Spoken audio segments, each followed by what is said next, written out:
sausio 13 dieną aš buvau mažas vaikas, bet labai puikiai atsimenu tą vakarą. Aš tą vakarą sėdėjau ant palangės ir žiūrėjau pro langą, kaip link televizijos bokšto juda karinė technika, labai daug karinės technikos. Kiek vėliau pajudėjo greitosios pagalbos automobiliai.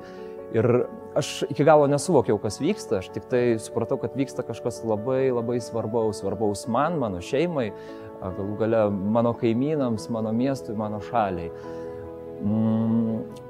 Jau vėliau, po kažkiek laiko aš supratau, kad tai, kas tada vyko, tai buvo labai svarbu man, labai svarbu visiems Lietuvos piliečiams ir gal net tai yra svarbiausia diena mano gyvenime.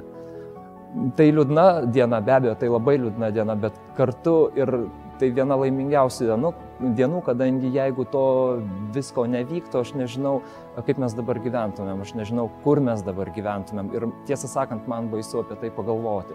Todėl aš visus jūs kviečiu prisisekti šią neužmirštuolę.